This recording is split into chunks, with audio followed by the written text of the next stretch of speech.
नमस्कार, मैं हूं अंकुर और आप देख रहे हैं सत्य हिंदी। एक नजर अब तक की सुर्खियों पर। भारतीय कुश्ती संघ के अध्यक्ष ब्रजभूषण शरण सिंह के खिलाफ दिल्ली में हो रहे पहलवानों के प्रदर्शन को लेकर भारतीय ओलंपिक संघ के अध्यक्ष पीटी उषा ने नाराजगी जताई है और कड़ा बयान भी दिया है। समाचार एजेंसी पीटीआई के अनुसार पीटी उषा ने कहा कि पहलवानों को सड़कों पर प्रदर्शन करना अनुशासनहीनता है और इससे देश की छवि खराब हो रही है। इसके अलावा उन्होंने भारतीय कुश्ती संघ को चलाने के लिए 3 सदस्यों का एक पैनल बनाने का भी ऐलान किया है। इनमें पूर्व निशानेबाज Suma Shirur, wushu association of India के अध्यक्ष भूपेंद्र सिंह बाजवा और हाईकोर्ट के एक रिटायर्ड जज सदस्य होंगे।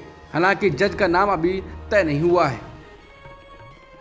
जंतर मंतर पर विरोध प्रदर्शन कर रही महिला पहलवान लगातार मोदी सरकार पर सवाल उठा रही हैं। इस बीच देश के कुछ नामचीन पहलवानों और इंडियन ओलंपिक एसोसिएशन की प्रेसिडेंट पीटी उषा के बीच मतभेद दिख गया है। पीटी उषा का कहना है कि विरोध प्रदर्शन कर रहे नेशनलों को सड़क पर जाने की जगह हम लोगों के पास आना चाहिए था।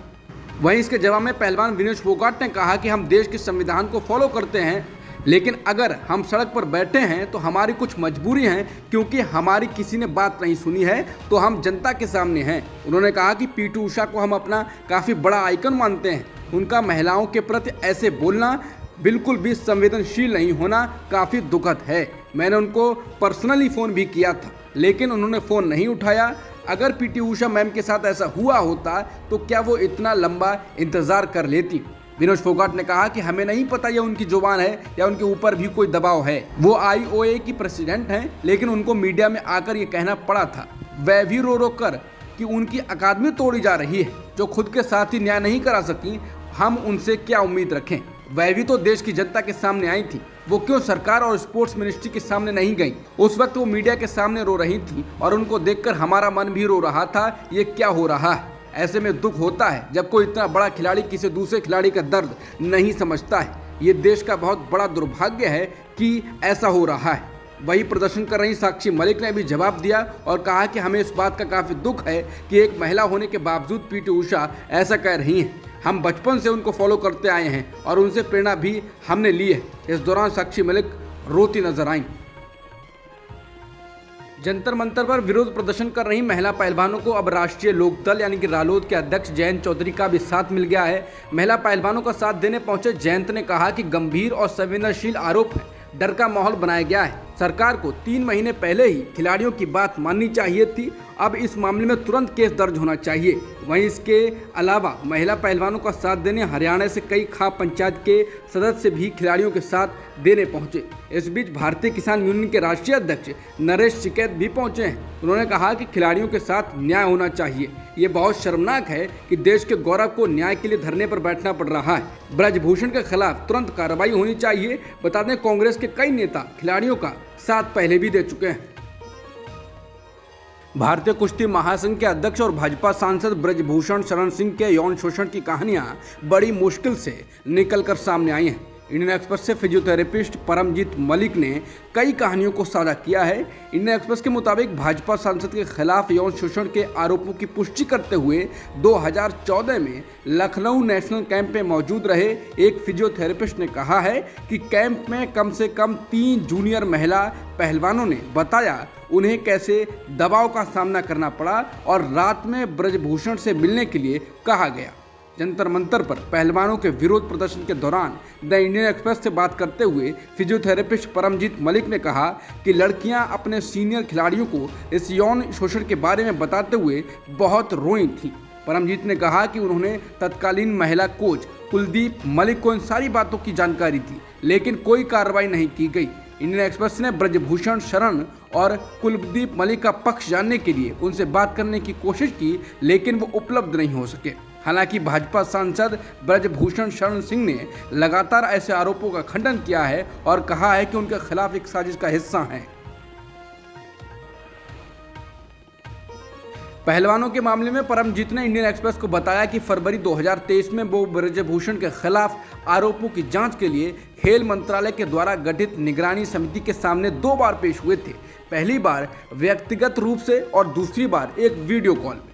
उन्होंने कहा कि उन्होंने 2014 की घटना की जानकारी जांच समिति को दी थी। बता दें कि खेल मंत्रालय ने सोमवार को जांच समिति के जिन प्रमुख निष्कर्षों को साझा किया वो ब्रजभूषण के खिलाफ यौन शोषण के आरोपों पर चुप हैं और सिर्फ कुश्ती महासंघ के अंदर की खामियों का उल्लेख है। इंडियन एक्सप्रेस के मुताबिक 2014 के नेशनल कैंप को याद करते हुए परमजीत ने दावा किया कि उन्होंने पहली बार 3 से 4 कैडेट पहलवानों को लखनऊ में भारतीय खेल प्राधिकरण केंद्र में शिविर से बाहर जाते देखा था। ये लड़कियां रात 10 बजे के बाद जा रही थीं। मैंने देखा कि जो लोग उन्हें वाहनों में लेने आए थे वो ब्रजभूषण से जुड़े लोग थे, जिनमें उनका ड्राइवर भी शामिल था। बाद में लड़कियों ने पुष्टि की है कि उनके साथ क्या हो रहा है। परमजीत को लड़कियों ने बताया कि उन्हें दबाव का सामना करना पड़ा और उन्हें रात में भाजपा सांसद से मिलने के लिए कहा गया। उस समय कम से कम 3 लड़कियां थीं जिन्होंने सीनियर पहलवानों से इसके बारे में बात की थी। मैं इन कैडेट पहलवानों को रोते हुए अपनी आपबीती सुनाते हुए देख रहा था। रक्षा मंत्री राजनाथ सिंह ने अपने चीनी समकक्ष ली शांगफू के साथ बात की है। नई दिल्ली में हुई ये बैठक एससीओ के रक्षा मंत्रियों की बैठक से पहले हुई। राजनाथ सिंह ने कहा कि भारत चीन संबंधों का विकास सीमाओं पर शांति पर निर्भर करता है। जानकारी के अनुसार राजनाथ सिंह ने अपने चीनी समकक्ष ली शांगफू के साथ सीमा विवाद को उठाया है। राजनाथ सिंह ने चीन के रक्षा मंत्री शांगफू के साथ वार्ता के दौरान कहा कि मौजूदा समझौतों के उल्लंघन से द्विपक्षीय संबंधों की संपूर्ण बुनियाद को नुकसान पहुंचा है। एनडीटीवी की रिपोर्ट के अनुसार भारत के रक्षा मंत्री ने ली शांगफू से कहा कि वास्तविक नियंत्रण रेखा यानी एलएसी के सभी मुद्दों को मौजूदा द्विपक्षीय समझौतों और प्रतिबद्धताओं के अनुरूप सुलझाने की जरूरत है। उन्होंने कहा कि दोनों देशों के संबंध तभी मजबूत हो सकते हैं जब सीमा पर शांति हो और एक दूसरे की संप्रभुता का सम्मान किया जाए। नगर निकाय चुनाव के दौरान भाजपा बनाम भाजपा नजर आ रहा है। दरअसल विधायकों और केंद्रीय मंत्री जनरल वीके सिंह के बीच अंदर खाने चल रही तनातनी उस समय खुलकर सामने आ गई है जब जनरल वीके सिंह की बेटी मृणालिनी सिंह ने नगर विधायक अतुल गर्ग के प्रतिनिधि के खिलाफ मुकदमा दर्ज करा दिया। देश की राजधानी नई दिल्ली से सटे गाजियाबाद का ये केस है। जनसत्ता की रिपोर्ट के अनुसार मृणालिनी सिंह ने बीजेपी के जिस नेता पर एफआईआर दर्ज करवाई है उसका नाम अजय राजपूत है। अजय गाजियाबाद सदर से विधायक और योगी सरकार के पहले कार्यकाल में मंत्री रहे अतुल गर्ग के पूर्व प्रतिनिधि हैं। मृणालिनी सिंह ने अजय राजपूत के खिलाफ गाजियाबाद के विजयनगर थाने में एफआईआर दर्ज कराई है। मृणालिनी ने एफआईआर में कहा कि विजयनगर का एक बीजेपी कार्यकर्ता व्हाट्सएप स्टेटस के जरिए उनकी छवि खराब करने की कोशिश कर रहा है। हालांकि विधायकों और जनरल साहब के बीच ये मनमुटाव नया नहीं है। विधानसभा चुनाव के दौरान विधायकों के टिकट को लेकर विधायकों और केंद्रीय मंत्री के बीच अंदर खाने ठनाठनी शुरू हो गई थी। सुप्रीम कोर्ट ने संकेत दिया है कि समलैंगिक विवाह पर संसद कानून बना सकती है, लेकिन इसके साथ ही अदालत ने कुछ शर्तें भी तय करने की बात कही है। शीर्ष अदालत ने गुरुवार को कहा कि सरकार को समलैंगिक जोड़ों को संयुक्त बैंक खाते खोलने या बीमा पॉलिसियों में भागीदार नामित करने जैसे बुनियादी सामाजिक अधिकार देने का एक तरीका खोजना चाहिए, क्योंकि ऐसा लगता है कि समलैंगिक विवाह को वैध बनाना संसद का विशेषाधिकार है। बार एंड बेंच की रिपोर्ट के अनुसार सुप्रीम कोर्ट ने कहा कि समलैंगिक विवाहों को कानूनी मान्यता देना विधायिका के अधिकार क्षेत्र में आता है, लेकिन समलैंगिक विवाह मामले की सुनवाई में न्यायालय का उद्देश्य ये सुनिश्चित करना है कि समलैंगिक जोड़ों को सामाजिक और अन्य लाभ देने के लिए उपाय किए जाएं और विवाह का ठप्पा लगे बिना भी उन्हें कानूनी अधिकार मिले। बार एंड बेंच की रिपोर्ट के अनुसार सीजेआई ने कहा कि एक बार जब आप पहचान लेते हैं कि साथ रहने का अधिकार है और ये एक स्थायी रिश्ते का लक्षण हो सकता है, और एक बार जब आप कहते हैं कि साथ रहने का अधिकार एक मौलिक अधिकार है, तो ये राज्य का दायित्व है कि साथ रहने के सभी सामाजिक प्रभाव एक कानूनी मान्यता है। हम शादी के मामले में बिल्कुल नहीं जा रहे हैं। सीजेआई ने ये बात तब कही जब केंद्र सरकार का प्रतिनिधित्व कर रहे सॉलिसिटर जनरल तुषार मेहता ने कहा कि समलैंगिक व्यक्तियों को साथ रहना, एक साथी चुनने आदि का मौलिक अधिकार है, लेकिन उन पर विवाह का ठप्पा नहीं लगाया जा सकता है। सुप्रीम कोर्ट में समलैंगिक विवाह को कानूनी मान्यता देने की मांग वाली अर्जियों पर सुनवाई जारी है। इस बीच सॉलिसिटर जनरल तुषार मेहता ने अपना पक्ष रखा। उन्होंने कहा कि याचिकाकर्ताओं का मूलभूत सवाल क्या है, यही कि सेक्सुअल ओरिएंटेशन का चुनाव। सॉलिसिटर जनरल तुषार मेहता ने कहा कि कल्पना करिए कि 5 साल बाद एक ऐसी स्थिति हो, मैं किसी ऐसे रिश्ते में किसी के प्रति आकर्षित हो जाऊं जो समाज में स्वीकार नहीं है, तो दुनिया भर में अनाचार कोई असामान्य बात नहीं है, लेकिन ये समाज में स्वीकार नहीं है। मान लीजिए मैं अपनी बहन की तरफ आकर्षित हो जाऊं और अपनी स्वतंत्रता का दावा कर कहूं कि ये मेरा निजी अधिकार है, अपने घर के भीतर कुछ भी करूं, तो क्या इसे ये कहकर चुनौती नहीं दी जा सकती है कि इसे कैसे प्रतिबंधित किया जाए? इस पर भारत के मुख्य न्यायाधीश डीवाई चंद्रचूड़ ने तुरंत टिप्पणी की। उन्होंने कहा ये अतार्किक होगी। लाइव लॉ की रिपोर्ट के अनुसार उन्होंने कहा कि सेक्सुअल ओरिएंटेशन या व्यक्ति के रूप में आपकी स्वायत्तता का उपयोग विवाह के सभी पहलुओं में कभी नहीं किया जा सकता है, जिसमें विवाह में प्रवेश, निषिद्ध रिश्ते, जिन आधारों पर विवाह भंग किया जा सकता है, शादी के प्रत्येक पहलू में सेक्सुअल ओरिएंटेशन और स्वायत्तता की बात नहीं की जा सकती है। आप ऐसी दलील नहीं दे सकते हैं कि आपका सेक्सुअल ओरिएंटेशन इतना ज़रूरी है कि आपको अनाचार की अनुमति दे दी जाए। कुछ नियम यूनिवर्सल होते हैं, कोई भी अदालत कभी भी इसका समर्थन नहीं करेगी। बता दें, चीफ जस्टिस डीवाई चंद्रचूड़ और Justice Sanjay Kishan Kaul, Justice S Ravindra Bhat, Justice Hema Kohli और जस्टिस पीएस नरसिम्हा की संविधान पीठ के समक्ष सुनवाई का आज 6वां दिन है। प्रधानमंत्री नरेंद्र मोदी पर बनी बीबीसी की चर्चित डॉक्यूमेंट्री दिखाने पर दिल्ली विश्वविद्यालय से निलंबित एक छात्र को दिल्ली हाईकोर्ट ने राहत दे दी है। जस्टिस पुरुषेंद्र कुमार गौरव ने प्राकृतिक न्याय के उल्लंघन के फैसले को रद्द कर दिया और विश्वविद्यालय में एनएसयूआई के राष्ट्रीय सचिव लोकेश चुग का प्रवेश बहाल कर दिया है। अदालत ने कहा कि अदालत 10 मार्च 2023 के विवादित आदेश को बनाए रखने में असमर्थ है। विवादित आदेश को रद्द किया जाता है, याचिकाकर्ता का एडमिशन बहाल किया जाता है। अदालत ने लोकेश चुग की उस याचिका का निस्तारण कर दिया जिसमें विश्वविद्यालय के रजिस्ट्रार के कार्यालय द्वारा 10 मार्च को पारित ज्ञापन को चुनौती दी गई थी, जिसमें उन्हें 1 साल के लिए परीक्षा देने से रोक दिया गया था। अदालत ने विश्वविद्यालय के फैसले को सहज न्याय का उल्लंघन बताया। इससे पहले पिछले महीने की 10 तारीख को दिल्ली विश्वविद्यालय के रजिस्ट्रार ने लोकेश चुग को 1 साल के लिए निलंबित करते हुए उन्हें परीक्षा में बैठने पर पाबंदी लगा दी थी। कांग्रेस अध्यक्ष मल्लिकार्जुन खड़गे ने प्रधानमंत्री नरेंद्र मोदी द्वारा उनके यानी मोदी के चेहरे को देखकर भाजपा को वोट देने की अपील करने के लिए उनका मजाक उड़ाते हुए कहा कि लोगों को कितनी बार उनका चेहरा देखकर वोट देना होगा। बुधवार को हुबली में एक संवाददाता सम्मेलन को संबोधित करते हुए खड़गे ने मुख्यमंत्री बसवराज बोम्मई द्वारा मोदी और अमित शाह के नाम पर भाजपा के लिए वोट मांगने के पीछे के तर्क पर सवाल उठाया। खड़गे ने कहा कि अगर सीएम बोम्मई ने अपने कामों के आधार पर वोट की अपील की होती तो समझदारी होती। इसके बजाय वो लोगों से मोदी का चेहरा देखकर भाजपा को वोट देने के लिए कह रहे हैं। उन्होंने कहा ये संसदीय चुनाव नहीं है, यहाँ तक कि विधानसभा चुनाव के लिए मोदी और शाह लगातार कर्नाटक का दौरा कर रहे हैं। लोगों को कितनी बार उनका यानी मोदी का चेहरा देखना होगा? क्या पंचायत चुनाव में भी लोगों को उन्हें देखकर बीजेपी को वोट देना होगा? क्या वो वहां भी चुनाव लड़ेंगे? कर्नाटक विधानसभा चुनाव से पहले कांग्रेस अध्यक्ष मल्लिकार्जुन खड़गे ने गुरुवार को कलबुर्गी में एक रैली को संबोधित करते हुए प्रधानमंत्री मोदी की तुलना जहरीले सांप से की। उन्होंने कहा कि पीएम मोदी एक जहरीले सांप की तरह हैं। खड़गे ने कहा कि अगर लोग इसे चाट लेंगे तो वो मर जाएंगे। मल्लिकार्जुन खड़गे चुनावी राज्य कर्नाटक में अपने निर्वाचन क्षेत्र कलबुर्गी में बोल रहे थे। वहीं मल्लिकार्जुन खड़गे पर पलटवार करते हुए भाजपा ने कहा कि कांग्रेस प्रमुख ने जो टिप्पणी की वो सोनिया गांधी के मौत का सौदागर वाली टिप्पणी से भी बदतर है। केंद्रीय मंत्री अनुराग ठाकुर ने कहा कांग्रेस ने मल्लिकार्जुन खड़गे को पार्टी अध्यक्ष बनाया, लेकिन कोई उन्हें ऐसा नहीं मानता है, इसलिए उन्होंने ऐसा बयान देने के बारे में सोचा जो सोनिया गांधी द्वारा दिए गए बयान से भी बुरा है। हालांकि बाद में मीडिया से बातचीत के दौरान मल्लिकार्जुन खड़गे ने अपनी टिप्पणी को लेकर स्पष्टीकरण जारी किया। उन्होंने कहा ये पीएम मोदी के लिए नहीं था, मेरे कहने का तात्पर्य ये था कि भाजपा की विचारधारा सांप की तरह है। मैंने पीएम मोदी के लिए व्यक्तिगत रूप से ये कभी नहीं कहा है।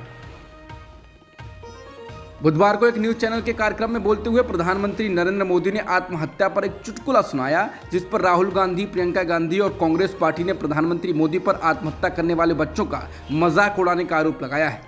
पीएम मोदी ने कहा था कि बचपन में एक चुटकुला हम सुनते थे, वो बताना चाहता हूँ। एक प्रोफेसर थे और उनकी बेटी ने आत्महत्या की तो एक चिट छोड़कर गई कि मैं जिंदगी में थक गई हूँ, मैं जीना नहीं चाहती, तो मैं काकरिया तालाब में कूद करके मर जाऊंगी। अब सुबह देखा तो बेटी घर में नहीं है, बिस्तर में चिट्ठी मिली तो पिताजी को बहुत गुस्सा आया कि मैं प्रोफेसर, इतने साल मैंने मेहनत की, अभी भी काकरिया की स्पेलिंग गलत लिख कर जाती है। इस बात पर वहाँ मौजूद लोग हंसने लगते हैं। इसी को लेकर राहुल गांधी ने लिखा है कि हजारों परिवार आत्महत्या के कारण अपने बच्चों को खोते हैं। प्रधानमंत्री को उनका मजाक नहीं उड़ाना चाहिए। प्रियंका गांधी ने कहा कि डिप्रेशन और आत्महत्या खासकर युवाओं में कोई हंसी का विषय नहीं है। प्रियंका ने लिखा, एनसीआरबी के आंकड़ों के अनुसार 2021 में 1,64,033 भारतीयों ने आत्महत्या की, जिनमें से बड़ी संख्या में मरने वाले 30 साल से कम उम्र के थे। ये एक त्रासदी है, मजाक नहीं। कांग्रेस ने कहा है कि प्रधानमंत्री जी आत्महत्या पर चुटकुला सुना रहे हैं। आत्महत्या को लेकर कोई भी इंसान इतना संवेदनहीन कैसे हो सकता है। सरकारी आंकड़े बताते हैं कि 2021 में 1.64 लाख से ज़्यादा भारतीयों ने खुदकुशी की। हमारे देश में हर रोज़ 450 लोग आत्महत्या करने को मजबूर हैं और प्रधानमंत्री के लिए ये एक चुटकुला है। कर्नाटक विधानसभा चुनाव 10 मई को हैं, लेकिन पीएम मोदी बाकी चुनावी राज्यों की तरह कर्नाटक में रैलियां नहीं कर रहे हैं। उन्होंने इस बार भी वीडियो कॉन्फ्रेंसिंग के माध्यम से भाजपा कार्यकर्ताओं और मतदाताओं को संबोधित किया है। वो वहां नहीं पहुंचे। उन्होंने कहा कि अगर आप बूथ स्तर पर जीतना चाहते हैं तो 10 महिलाओं और 10 पुरुषों का एक मजबूत समूह बनाना सुनिश्चित करें। विशेष रूप से गरीबों, महिलाओं, युवाओं, दलितों के कल्याण से संबंधित सरकार की पहलों के बारे में आगे बढ़ें, रणनीति बनाएं, प्रत्येक महत्वपूर्ण रिकॉर्ड रखें, सुनिश्चित करें कि आप सभी जानकारी और डेटा से अवगत हैं। पीएम मोदी ने कहा कि जब ये जानकारी घरों में पहुंचेगी तो इसका प्रभाव पड़ेगा। ये उन्हें विश्लेषण करने और ये जानने में मदद करेगी कि भाजपा को क्यों चुना जाए। इस तरह हम सही मायने में लोगों और देश की सेवा करेंगे। उन्होंने ये भी कहा कि डबल इंजन सरकार का फायदा कर्नाटक को मिला है और बीजेपी किस तरह से काम करती है। पीएम मोदी ने कहा कि कर्नाटक में लोकतंत्र का उत्सव चल रहा है। भाजपा ने तो हमेशा चुनावों को लोकतंत्र के महोत्सव की तरह सेलिब्रेट किया है। कर्नाटक में केंद्रीय गृह मंत्री अमित शाह के कुछ बयानों को आपत्तिजनक बताते हुए कांग्रेस की ओर से पुलिस में शिकायत दर्ज कराई गई है। कांग्रेस को अब एफआईआर का इंतजार है। कांग्रेस ने इन्हीं बयानों को लेकर केंद्रीय चुनाव आयोग में भी शिकायत की है। बता दें, बेलगावी की एक रैली में केंद्रीय गृह मंत्री अमित शाह ने कहा था कि अगर कांग्रेस कर्नाटक में सत्ता में आती है तो राज्य में दंगे होंगे। इस बयान के खिलाफ कांग्रेस नेता रणदीप सिंह सुरजेवाला, परमेश्वर और डीके शिव कुमार ने बेंगलुरु के हाई ग्राउंड्स में पुलिस शिकायत दर्ज कराई है। न्यूज़ एजेंसी एएनआई के भड़काऊ बयान देने, दुश्मनी और नफरत को बढ़ावा देने और विपक्ष को बदनाम करने के लिए शाह और भाजपा रैली के आयोजकों के खिलाफ पुलिस स्टेशन में ये शिकायत दी गई है। कर्नाटक कांग्रेस के अध्यक्ष डीके शिव कुमार ने कहा कि केंद्रीय गृह मंत्री ने कहा है कि अगर कांग्रेस सत्ता में आती है तो सांप्रदायिक दंगे होंगे। वो ऐसा कैसे कह सकते हैं? हमने भारत के चुनाव आयोग में भी शिकायत दर्ज कराई है। शिव कुमार ने कहा कि मेरे खिलाफ तो बेवजह 20 एफआईआर करा दी गई हैं। देखना है कि पुलिस हमारी शिकायत पर कब एफआईआर करती है। बिहार के पूर्व सांसद आनंद मोहन की रिहाई हो गई है, लेकिन इस मसले पर बिहार सरकार को सफाई देनी पड़ रही है। बिहार सरकार के चीफ सेक्रेटरी आमिर सुबहानी ने गुरुवार को कहा कि इस मामले में राजनीति नहीं की जाए। चीफ सेक्रेटरी सुबहानी ने पत्रकारों को बताया कि आनंद मोहन की रिहाई नियम पूर्वक की गई है। इसमें किसी भी तरह से नियम का उल्लंघन नहीं किया गया है। पूर्व सांसद सजायाफ्ता आनंद मोहन को किसी प्रकार की कोई रियायत नहीं दी गई। उन्होंने कहा कि आनंद मोहन अपनी सजा पूरी कर चुके हैं, जिसके बाद उन्हें जेल से रिहा किया गया है। उन्होंने कहा कि आजीवन कारावास की सजा पाए कैदियों को 20 साल जेल में रहने के बाद रिहा कर दिया जाता है। कलकत्ता हाईकोर्ट ने पश्चिम बंगाल में रामनवमी हिंसा की जांच केंद्रीय एजेंसी एनआईए द्वारा किए जाने का आदेश दिया है। पिछले महीने रामनवमी पर आयोजनों के दौरान राज्य के विभिन्न इलाकों में सामुदायिक दंगे भड़क गए थे। इस दौरान तोड़फोड़, आगजनी और पत्थरबाजी की घटनाएं सामने आईं। सबसे ज्यादा हिंसात्मक घटनाएं हावड़ा और दलखोला जिले में हुई। चीफ जस्टिस टीएस शिवगणनम की अध्यक्षता में हाईकोर्ट की बेंच मामले की सुनवाई कर रही थी। कोर्ट ने मामले की जांच का जिम्मा अब एनआईए को सौंप दिया है। बेंच ने पुलिस को आदेश दिया कि वो मामले से जुड़े सभी दस्तावेज केंद्र सरकार को सौंप दे, ताकि एनआईए मामले की जांच आगे शुरू कर सके। पश्चिम बंगाल के कालियागंज में हुई घटना को लेकर मुख्यमंत्री ममता बनर्जी ने प्रतिक्रिया देते हुए कहा है कि घटना बेहद ही दुर्भाग्यपूर्ण है और बीजेपी बिहार से गुंडे बुलाकर कालियागंज में आतंक फैला रही है। बनर्जी ने उत्तर दिनाजपुर जिले में एक लड़की की हत्या के बाद भड़की हिंसा के लिए भारतीय जनता पार्टी को जिम्मेदार ठहराया है। उन्होंने कहा कि बीजेपी बिहार से गुंडे लाई थी। इन गुंडों ने थाने में तोड़फोड़ की और आग लगा दी। वो थाने में हथियारों के साथ घुसे थे। उन्होंने गांव वालों के साथ लूटपाट की और महिला पुलिसकर्मियों को भी पीटा। मैंने पुलिस को कड़ी कार्रवाई करने का निर्देश दिया है। बता दें